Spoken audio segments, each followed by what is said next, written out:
Hi, everyone, and welcome. I am your host, Erin Moody, on behalf of Orlando Insight Group. For each of our episodes, we are going to be diving into real conversations with technology leaders, innovators, and experts who are shaping the future of IT, data, and cybersecurity. Our goal is simple: to give you practical insights, real-world strategies, and expert perspectives that you can use to drive smarter decisions in your business. Today, we are super excited to welcome Shanna Greathouse to the podcast. Shanna is the founder and CEO of Pigybak, a platform that helps neighbors team up to score better deals on home services. With a background in consulting, strategy, and data analytics, she is all about using technology and community to make home improvement easier and more affordable. She's based in Cleveland, and Shanna is known for her energy, her love of local startups, and her passion for helping people connect and build stronger neighborhoods. So thank you so much for taking the time out to chat with us today, Shanna. I'm happy to be here. Thank you so much, Erin. Absolutely. So we will jump right into it. So I mentioned you're the founder and CEO of Pigybak. Can you talk to us a little bit about what inspired you to create Pigybak and maybe a little bit about what it is? Yeah, I can definitely dive into that. I've come from consulting, as you mentioned. And before that, I did project management, product management for quite a lot of years. And in 2020, I was in the logistics consulting space where we intersected with technology as well. And as you know, 2020, there's this massive crunch for supply chain. So it was an exciting time to be there. So we were creating these solutions that for Fortune 500 companies and startups that would, provide visibility for the supply chain, specifically around like trucking and last mile delivery. And this whole thing happened on the side, but no one was really looking at the home services market, where there actually is quite a crunch as well. It's 50,000 contractor gap, which blows my mind for the US alone. And that is the root of why it sucks so much to find contractors. Yeah. You're chasing them, you're ghosting them, you overpay, or it's a challenge. So it's really taking that logistics supply chain lens and applying it to home services. And in doing that, I found this really cool opportunity to build up communities and create a really powerful mission for a company as well. So that's where Pigybak was born. It started with just like common sense, and then it really became this thing that fulfilled so many needs that I think that I have, that a lot of people seek, which is purpose in their career. And I wasn't finding that, but I was able to build that, which was really great. Yeah, that's awesome. I feel like 2020 was kind of that shift for a lot of people. Yeah. We started thinking, what else is out there? Like, what should I be doing with my life? I know it was for me. So I've talked to a lot of people that it seems like, especially with those that have started business, like they started thinking about it then. So I wonder if we'll see like a bit of a renaissance of sorts. But I really think we will. Yeah. But I love that. Yes, definitely. Anytime I know my husband and I, when we're trying to think about like a project around the house, it is nerve-wracking because it's hard to find not only people to do the work, but good, trustworthy people that are going to charge a good amount. It's really vulnerable, right? It's a really vulnerable position to be put in, and we other things. Yeah. And it's interesting because there's not necessarily the best way to go about finding it. Like there's Google searches and word of mouth, and I've had success and not success with both methods. So I love that you're trying to change that. Same. I had a really bad contractor experience that was mostly the catalyst for it, where I started looking at the space more. Okay, got it. Yeah, we were very lucky that we scored our home right after the crash in 2008, like maybe 4 years later. Oh, nice. But our house was, you couldn't even live in it. There wasn't a functioning bathroom. It was ridiculous. Oh, wow. So we had to have a contractor before we could move in. And that one was a bad experience. And it was just for one bathroom, just so that we could, do it. We put it Yeah. on our credit card. Like that's how young and broke we were at the time. And then fast forward to, okay, we have to do like real things like the kitchen and the roof and the siding. Like we had stuff like rotting off the house. So like it was a big ordeal. And we Yeah. got the 3 bid. We went with the most expensive contractor who specialized in historical homes because our house is from the 40s and it's sandstone on cement block with plaster. So it's really hard to work with. Okay. And it was a nightmare. Like it ended with a stranger walking into my house 7 a.m, unannounced, never had met. It was a subcontractor I'd never been introduced to, no warning, who barely spoke English. And it was just really frightening. So like I mentioned that because like you couldn't mitigate it because you couldn't communicate with him. With the language barrier. Yeah. Yeah. Yeah. So it was just really Man. scary. And yeah, I don't want other people. And that was by far, it was, I think, 30 or 40% higher than the other bids. And it was that bad of an experience with stellar ratings. So you can do everything right and still have And a still run into the issues. Yeah. issue. Yeah. That would be quite scary to have just someone walking into your house that you weren't expecting at 7 a.m. Yeah, it wasn't great. It wasn't ideal. Yeah. Well, we love that you're helping us to hopefully avoid that situation happening in the future. Yeah. So talk to me a little bit. One of the things that I read about your company when I was researching you is that Pigybak has an approach to social home improvement. So could you talk a little bit about what that means and how it's different from the more traditional home service platforms? Yeah, I think it's playing more so on our natural inclination. You mentioned word of mouth. Yeah. Yeah. I think most like you probably have a couple of things sitting in the back of your mind that you'd like to get done for your house. And in theory, Yeah. some of those you could probably afford to do, right? They're Right. not like big Right. projects. Yeah. But there's this barrier of going through that process of vetting and then Yep. signing up to live through a remodel is its own animal that we don't Setup. see. Yeah. But something that is like this innate thing to overcome the barrier is seeing the van in your neighbor's driveway. Like how many times contractors say that they get disrupted while they're doing lawn care or a plumbing job or a masonry job, something that's more outside oriented, and a neighbor just comes over real quick and says, "Can you come by my house for a quote?" Yeah. At the end of it, it Yeah. happens all the time. So Right. it's taking that phenomenon and making it digital. So you can see almost like that truck in the driveway coming and get those bids at the same time. The contractor gets a heads up while Okay. you get to feel really good about, you're supporting your neighbor. You guys can get group deals together because contractors are avoiding 30% of time wasting by just Right. bidding more jobs in an area. So it drives their profitability up, which allows them to then pass some savings onto the homeowners. So it's a win-win. And that's that social component. Think of it like social commerce, like Pinterest and that inspiration, but it's bringing Mm-hmm. it from the digital to the real world. Oh, that's such a cool idea. I love that. And are you across the US? Like, can everybody use it, or are you in certain regions right now? So we're really focused in the Cleveland and Ohio area. We're expanding to Columbus and actually Alabama. And Okay. then we're targeting natural disaster zones like LA. We want to work in Asheville and help them with that crunch. Because think about it, we're all Yeah. about building community, and the things that bring the community together and also highlight this huge shortage the most are whenever everyone's Right. fighting for the same resources after a tornado or a hurricane or fire. Yeah.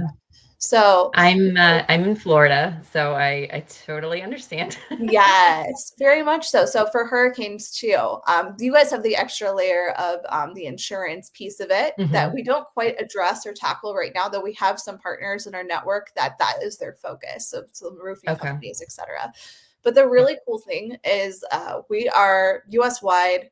You can download anywhere and you can literally grassroots this. So if you feel like your community really needs this, or you've talked about, hey, we need to coordinate sidewalk repair or tree removal or whatever it is, you can actually plug Pigybak into what you already use. So like you can share our piggyback ride, which is what we call like a group deal. Oh, that's cute. We really lean in on the cutesy stuff. Yeah. You can post that and then share it to the groups that your neighbors are already in. So like we have a Facebook group for my neighborhood. Like I can Yeah. share piggyback rides directly in there. People can join and then do Okay. the group chat and coordinating right in there. So even if we're not in your area, like traditionally, like where we're focusing on it, you can still use our tool to help build up your neighborhood yourself. Oh, very cool. Okay. Yeah, that's awesome. Yes, I think most subdivisions probably have a Facebook community group, so that's perfect. Yeah. Very cool. Um, so I wanted to jump in a little bit. One of the things that is on everybody's mind is AI. So, Yeah. um, I know you use it with your company. Um, could you talk to us about how maybe AI has transformed your approach to business analytics, or how do you use it in your day-to-day life? Yes. So day to day, like most people, I'm using OpenAI quite a lot to streamline email responses, that kind of thing. I've then automated through chat agents some things like social research, looking at Okay. TikTok trends, things like that. So that I don't have to do that because I don't enjoy it. So basically, the stuff I don't enjoy to do is things that I try to use AI as much as possible. But our app is actually AI on the back end for some of it too. It's not your LLM models, it's around clustering. So Okay. we use that as part of our core too. Otherwise, it would be something like, someone in the back end, an admin trying to find Yeah. different ways to group neighborhood demand. And so we use a clustering algorithm to do that. Um, I also use it for like my whole go-to-market plan. Okay. Typically, that would be a huge multi-week ordeal. I actually brought an intern to help streamline that, and it was ended up being a great learning exercise together on how to use AI because we were looking at key factors like growing cities, um, Mhm. tech adoption, which we were using Zillow as a proxy, so Zillow adoption per capita. So that's plugging into an API to do that. I was able to do all of that through ChatGPT through a series of very direct prompts to come out with a rollout strategy that made sense for the criteria we had that fit our product. And there's just a ton of other ways. I mean, blog posts, helping with the Yep. emails. Like there's still overhead associated with it, but it makes it so much more efficient and Yeah. faster. Yeah. Yeah, I like how you said you used it for the things that you don't like to do. Very That true. is, yeah, we're living in such an interesting time, like just having worked, for, a decade and a half. And I wish I had something like this when I was starting out. So super envious. Like you mentioned, you have an intern, like they're getting to start it with their work world. So it's That is definitely such an helpful. interesting advantage. Like even how kids do coding in middle school now and some Right. curriculums and like, man, I didn't learn that until post grad, how to do that. And it Yeah. was such a long learning curve. Yeah. Yeah, it's definitely it's going to be interesting how it propels with younger generations growing up with it more normalized. Yeah, for sure. All right, very cool. So next I wanted to jump in to sustainability. So I know that seems to be a core value for Piggyback. Yeah. So I wanted to kind of ask you about that and how do you integrate sustainability into your business model? Yeah, so that is very much an end-to-end focus. We are starting from just the foundation of becoming B Corp certified. So we've been on a path for about a year, which I mean we're 2 years old from idea. Okay. So we're a very young company, but we've prioritized that as our roadmap early on. Which part of that is it's around social responsibility and then ecological responsibility as well flows in there. And as Mhm. an AI company, there is a lot of focus on processing power and water consumption and data center demand. And just from a cost point of view, it's good for business, but also just from an ethical point of view, we only run our algorithm for clustering, for example, once a day. There's no Okay. need to do it more than that. You know what I mean? Right. In Yeah. theory, you could do Yeah. it all the time, but there's not a need to. So like even in our design, we're very conscious about that. We're Okay. also very conscious about readability and usability for users, and it's something we're still expanding on. I mean, we even tested it being colorblind. I know this doesn't have to do with sustainability, but Oh it's yeah. just No, that's being a very interesting. like conscious brand. Yeah. But then the core of it is about emissions offsets. I mean, you're Okay. getting contractors earning more and driving less. That's like the mantra that we say: get your weekends back, earn more, drive less. Yeah. And it's 30% we're tackling. And I think construction is the second dirtiest industry in the world. Makes So when you sense. look at Yeah. emissions offsets, it's a big impact. Like one contractor, we calculated out in a typical suburb, can offset the equivalent of planting 30 trees. So we're targeting 3.2 Wow. million contractors in the US that are like these small Okay. ones. So that's like you're planting a Yosemite National Park every single year in Yeah. emissions offset. It's insane. But it's like very pragmatic.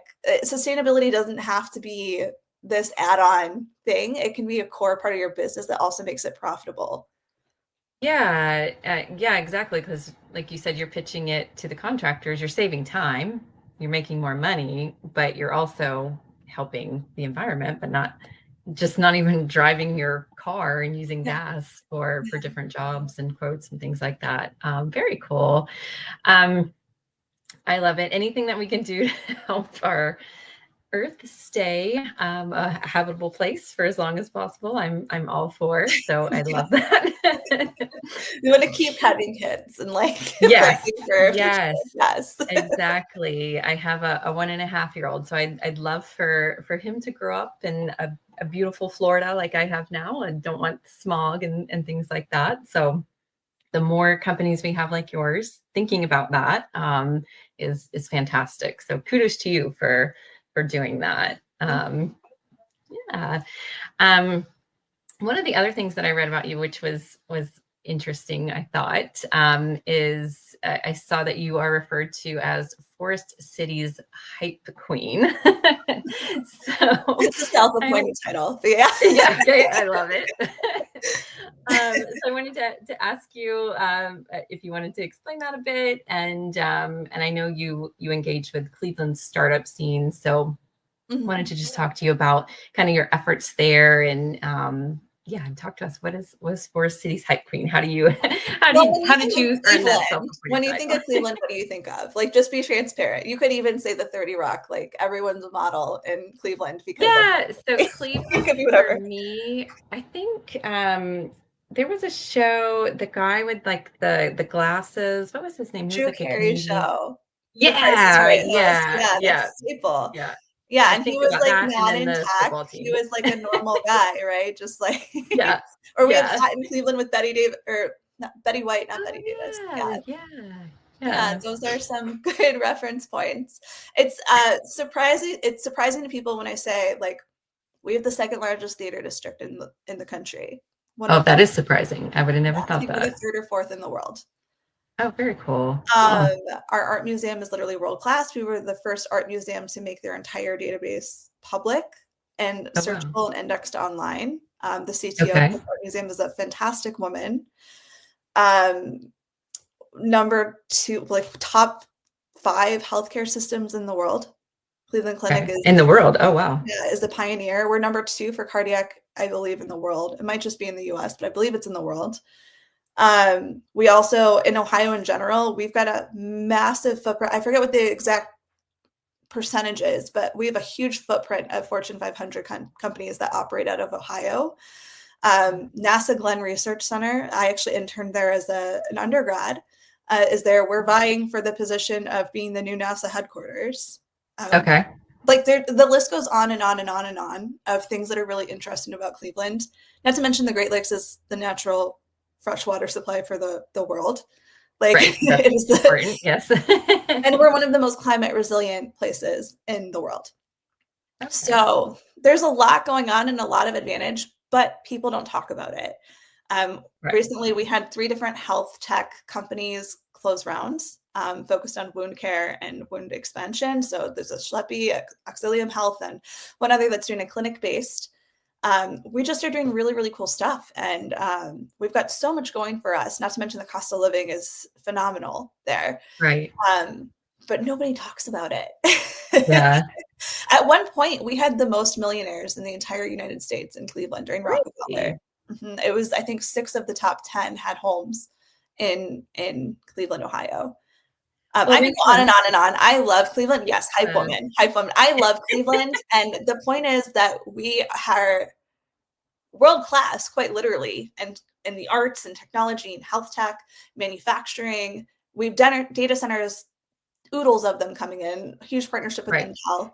And we don't talk about it because we're Midwesterners and we're humble and we Yeah. we don't do that. So I that's part of what Ohio Startup Network is amplifying these voices of really amazing things happening in Cleveland, Right. and Ohio in general.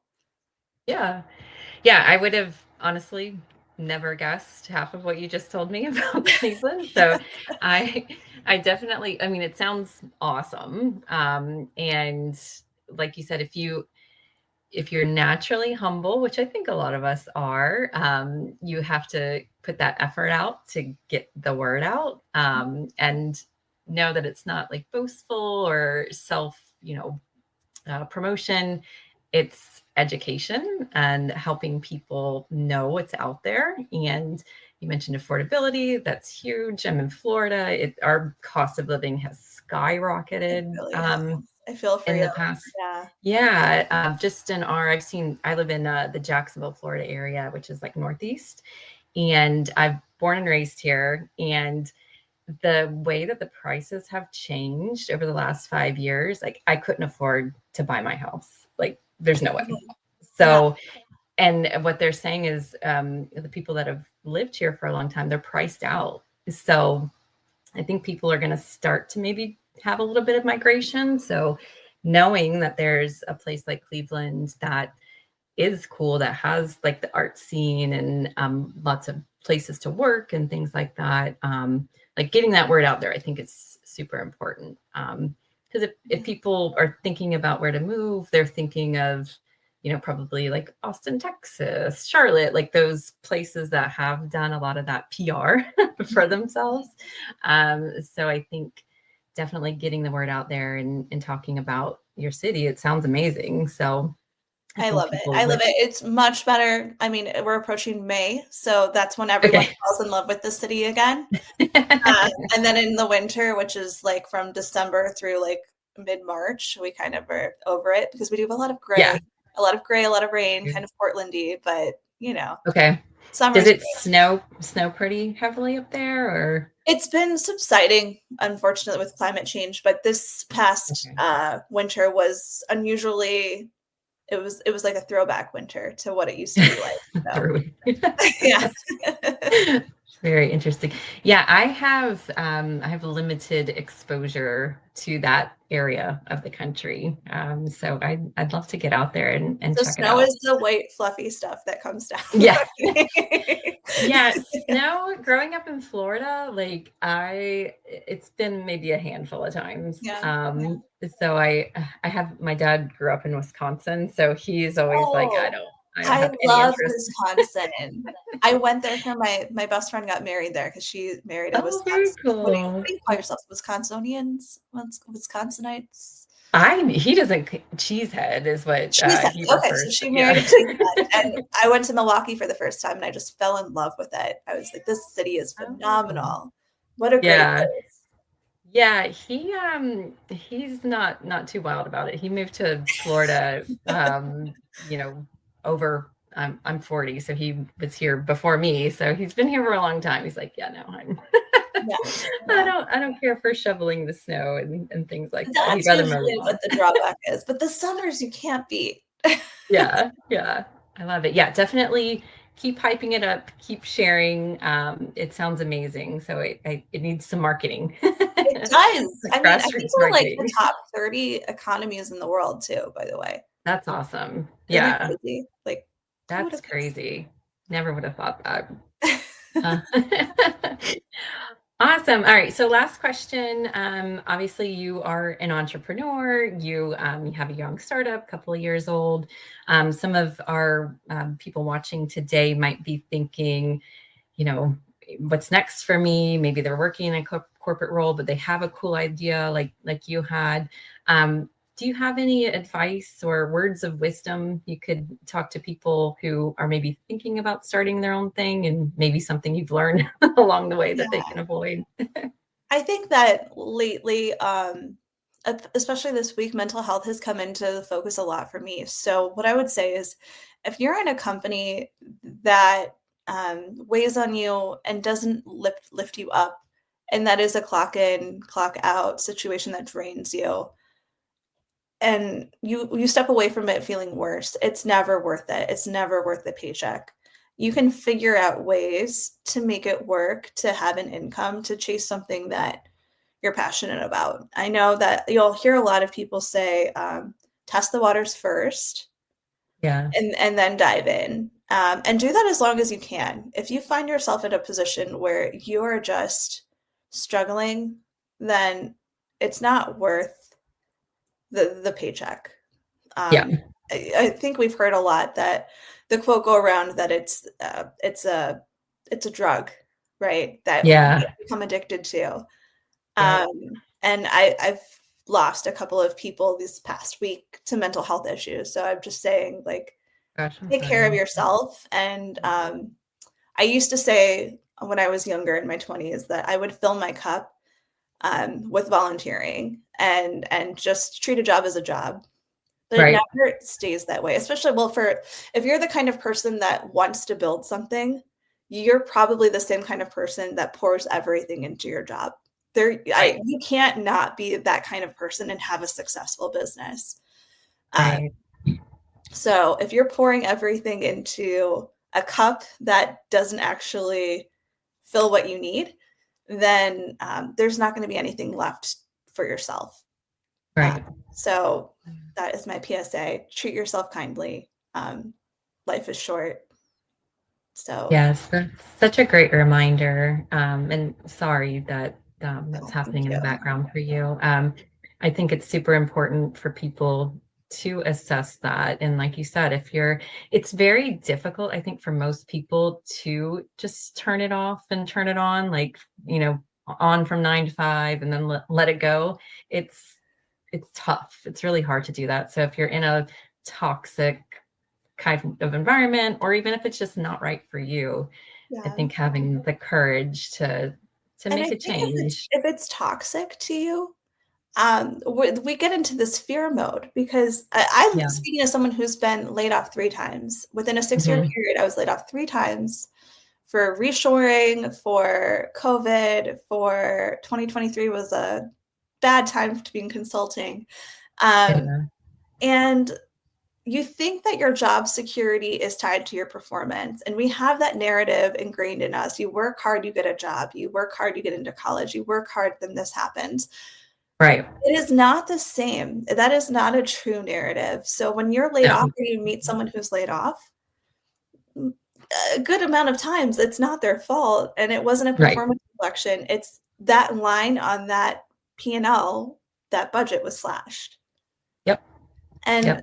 so you're never gonna love a job, but understand a job's never gonna love you back. A job is a narcissist. Yes. That's so true. And I can just say my corporate time was in human resources. And unfortunately, I have been on the HR side of many, many, many restructurings and layoffs. And I can tell you from experience, it's not you. Yeah. 99% of the time, it's just like you said, they're a business. They're trying to make the most profit and the And in those bottom line. conversations, did you ever have that, but they work after hours? Did that really factor in that often in the decision? Oh, no, No. never. No. No. Don't do it, Never, guys. never, Don't do never. it unless Yeah, it's for your own company that you're building. Don't do that.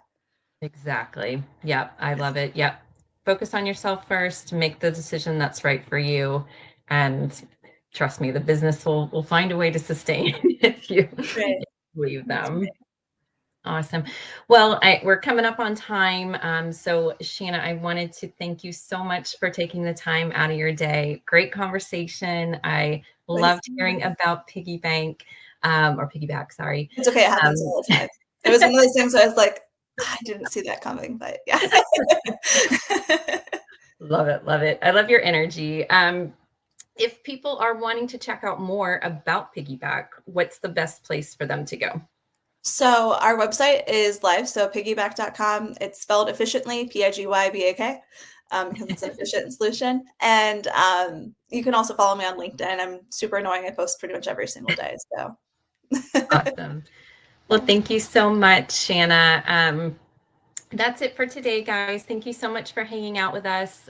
If you enjoyed our conversation, we are doing LinkedIn Lives with experts like Shanna once a week. So if you want to catch our next one, make sure you follow our company page at Orlando Insight Group.